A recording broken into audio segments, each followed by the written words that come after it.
அதாவது 2024 மார்ச் மாதம் டிஎன்எஸ்ஆர் வெப்சைட்ல கமிங் சூன் நோட்டிபிகேஷன் கொடுக்குறாங்க. வெகு விரைவில் சப் இன்ஸ்பெக்டருக்கான காலி பணியிடங்களுக்கான அறிவிப்பு வெளியிடப்படும் அப்படின்னு ஒரு வெப்சைட்ல ஒரு அறிவிப்பு கொடுக்குறாங்க.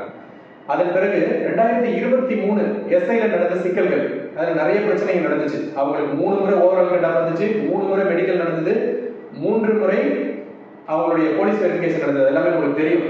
அதனால 2024 நோட்டிபிகேஷன் அவங்க சொன்ன மாதிரி ஜூன்ல வரல, அதனால வெப்சைட்ல இருந்து எடுத்துட்டாங்க. அடுத்து ஆகஸ்ட்ல வரும், செப்டம்பர்ல வரும் அப்படின்னு எதிர்பார்த்துட்டு காத்துட்டு இருந்தோம். கடைசி வரைக்கும் 2024 இரண்டாம் நிலை காவலர் மற்றும் சப் இன்ஸ்பெக்டர் எந்த நோட்டிபிகேஷனும் வெளியிடல. ஓகே, 2024 மார்ச்ல இருந்து படித்துட்டு இருந்த மாணவர்கள் ஒரு வருஷமா தொடர்ந்து படிச்சுட்டே இருக்காங்க, நோட்டிபிகேஷன் வரல, இருந்தும் காத்துட்டு இருக்காங்க. ஏன்னா மாணவர்கள் எல்லாமே எப்படி, பெரும்பாலான மாணவர்கள் ஏதாவது பொருளாதார ரீதியா பின்தங்கிய மாணவர்களா இருப்பான், அல்லது வீட்டுல நிறைய பிரச்சனைகள் இருக்கும். அதை எல்லாம் சமாளிச்சுட்டு அவங்க வீட்டுல இருக்கவங்க சொல்லிட்டு நான் இந்த ஒரு வருஷம் மட்டும் படிக்கிறேன், படிச்சு எப்படியாவது ஜெயிச்சணும் அப்படின்னு சொல்லிட்டு போய் ஒரு பயிற்சி மையங்கள்ல சேர்றான், ஒரு கட்டணம் கட்டி படிச்சுட்டு இருக்கான். அப்படி இருக்கும்போது நோட்டிபிகேஷன் வராத போது அவனுக்கு ஏற்படக்கூடிய அந்த இழப்புகள், அவன் சம்பாதிக்கக்கூடிய அந்த வருமானமும் போயிடுது. அடுத்து இதுக்காக செலவு பண்றது வீட்டுல என்ன சொல்லிடுறாங்க, நீ எங்க தொடர்ந்து ரொம்ப நாளா படிச்சுட்டு இருக்க அப்படின்னு ஒரு நிர்பந்தத்துக்கு தள்ளப்படுறான். அப்படி இருந்தும் ஓகே, கடந்து போச்சு. 2024 நோட்டிபிகேஷன் வரல. 2025 ஏப்ரல் மாதம் அறிவிப்பு வெளியிடப்படுது. சப் இன்ஸ்பெக்டர் நோட்டிபிகேஷன் வெளியிடுறாங்க. ஜூன் 28 தேர்வுன்னு சொல்றாங்க. 2025 ஜூன் 28. ஆனா தேர்வு நடக்கல. காரணம் என்னன்னா 2023 எஸ்ஐலேயே நிறைய பிரச்சனைகள் இருந்ததுனால அவங்களுக்கே ட்ரைனிங் போடாம அவங்களுடைய தேர்வாணைய நடவடிக்கைகளை முடிக்காம புது ரெக்ரூட்மெண்ட் எடுக்கக்கூடாது, அந்த மாணவர்கள் கேஸ் போட்டுட்டாங்க. அதனால ரிட்டன் டெஸ்ட் தள்ளி போயிடுச்சு. அடுத்து ஆகஸ்ட் வரும், செப்டம்பர்ல வரும் அப்படின்னு எதிர்பார்த்தோம். கடைசியில 2025 டிசம்பர் 21 தான் தேர்வு வச்சாங்க. 2024 மார்ச் மாதம் கமிங் சூன் நோட்டிபிகேஷன் கொடுத்த ஒரு எஸ்ஐ நோட்டிபிகேஷன் எழுத்து தேர்வு 2025 டிசம்பர் 21ஆம் தேதி தான் தேர்வு நடக்குது. ஓகே, தேர்வு நடந்துருச்சு. உடனே மாணவர்கள் ஒரு மகிழ்ச்சி ஆயிட்டாங்க, தேர்வு முடிஞ்சிருச்சு, அடுத்து நம்ம உடற்தகுதி தேர்வு பண்ணிட்டு இந்த தேர்வாணை நடவடிக்கைகள் துரிதமா நடக்கும் அப்படின்ற ஒரு எதிர்பார்ப்பு மாணவர்கள் முனைப்போட கலந்துகிட்டு இருக்காங்க.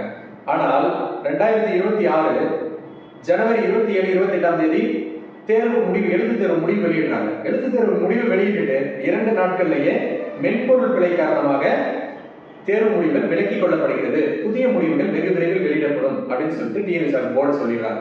இப்ப பாஸ் பண்ண எஸ்ஐல பாஸ் பண்ண அந்த 7000 மாணவர்கள் 2 நாள் சந்தோஷமா இருந்தான். அவங்க வீட்டுல சொல்லி நான் எஸ்ஐ பாஸ் பண்ணிட்டேன். ஏன்னா எஸ்ஐன்றது ஒரு அதிகாரி பணி, அடுத்து எல்லா எழுத்துக்கு எல்லாருமே பாஸ் பண்ணிட முடியாது. மிக குறைந்த பணி காலி பணியிடங்கள் கொண்ட அறிவிப்பு தானே. போலீஸ்னா கூட எழுத்து தேர்வு முடிஞ்சு உடற்தகுதி தேர்வு 1:5 1:6 சொல்லும் போது 20,000 25,000 பேர் பாஸ் பண்ணுவாங்க. ஆனா எஸ்ஐன்னும் போது 1:5 எடுத்தோம்னா ஒரு 5,000 பேர் தான் பாஸ் பண்ணுவான். அப்ப பாஸ் பண்ணிட்டா ஒரு மகிழ்ச்சியில இருக்கிற அந்த மகிழ்ச்சி அந்த 2 நாள்லயே காணாத போயிடுச்சு. மென்பொருள் பிழை காரணமா தவறு நடந்துச்சுன்னு சொல்லி கேன்சல் பண்ணிட்டாங்க. சரி, கேன்சல் பண்ணிட்டு அந்த முடிவை சீக்கிரம் வெளியிட்டுருவாங்க அப்படின்ற எதிர்பார்ப்புல மாணவர்கள் காத்துட்டு இருக்கோம். ஆனால் பிப்ரவரி 28ஆம் தேதி, பிப்ரவரி 24 உடற்தகுதி தேர்வு நடைபெறும்னு சொன்னாங்க. ஆனா கடைசி வரைக்கும் நடைபெறல.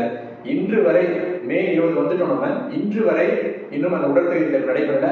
எஸ்ஐ தேர்வுக்கான எழுத்து தேர்வுக்கான முடிவுகளே இன்னும் வெளியிடப்படாமல் இருக்கு.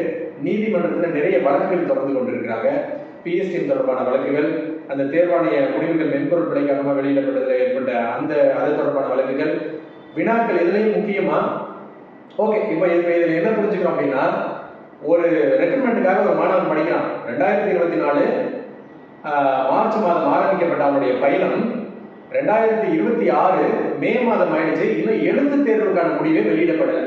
இப்ப இந்த 2 வருடமா ஒரு பையன் படிச்சுட்டு இருக்கான்னு வச்சுக்கோங்க.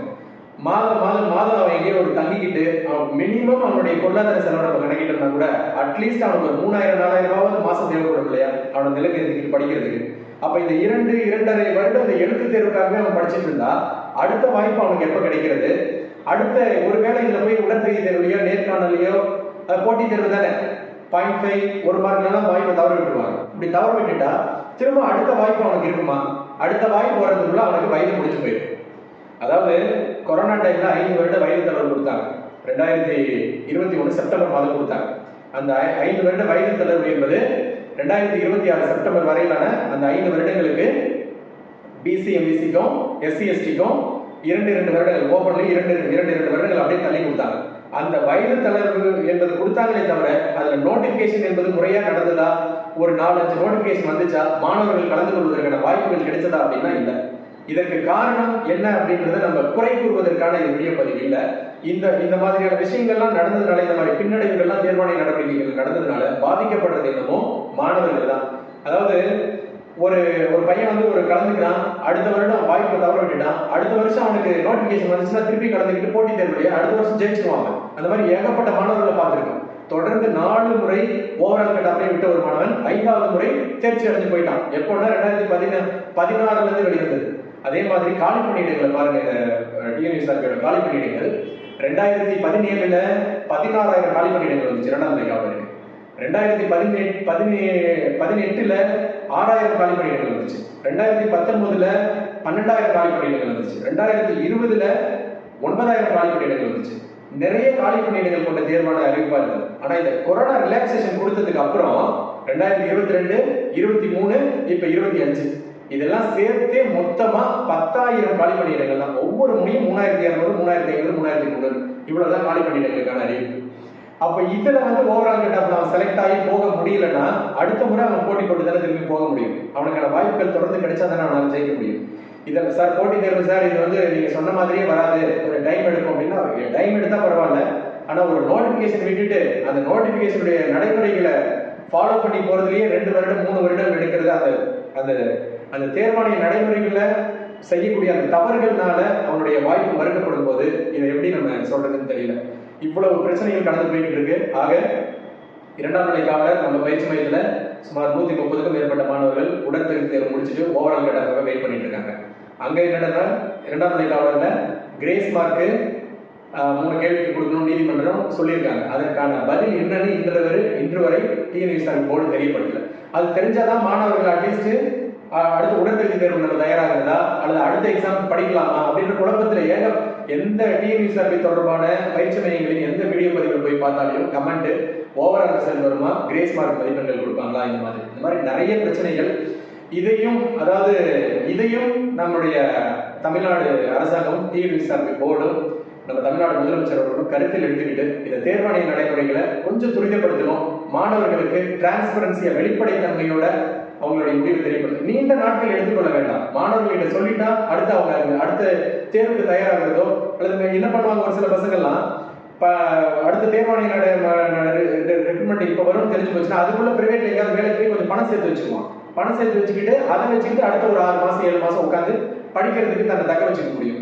இந்த மாதிரி டிரான்ஸ்பரன்சி இல்லாதனால எதுலையுமே முழுமையான கவனம் செலுத்த முடியல. மிக குறிப்பாக 2024 கமிஷன் நோட்டிபிகேஷன் வெளியிடப்படும் அப்படின்னு சொன்ன ஒரு எஸ்ஐ நோட்டிபிகேஷனுக்கு 2025 முடிஞ்சு 2026 மே வந்துருச்சு. இன்று வரை எழுத்து தேர்வுக்கான முடிவுகளை வெளியிடப்படாமல் இருக்கக்கூடிய சூழல் தான் இருக்கு. இது மாதிரியான நிலை இனிமேல் தொடரக்கூடாது. இதற்கு நம்ம தமிழ்நாடு அரசாங்கம் டிஎன்யூஎஸ்ஆர்பி போர்டும் ஒரு நல்ல முடிவு எடுக்கணும். மாணவர்களுக்கு இப்ப சொல்லிட்டு இருக்கிற இந்த கோரிக்கைகள்லாம் அடங்கின மாதிரி ஒரு முழுமையான கோரிக்கை மனு ஒன்று தயார் செய்து யூடியூப்லேயே அப்லோட் பண்றேன். எல்லாருமே முதலமைச்சரின் தனிப்பிரிவுக்கு கொடுங்க.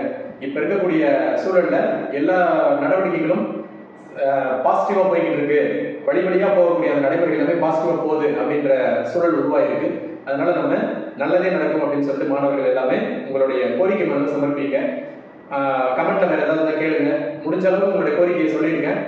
வேற ஏதாவது இருந்தால் மாணவர்கள் கமெண்ட் செக்ஷன்ல தெரிவிங்க. நன்றி.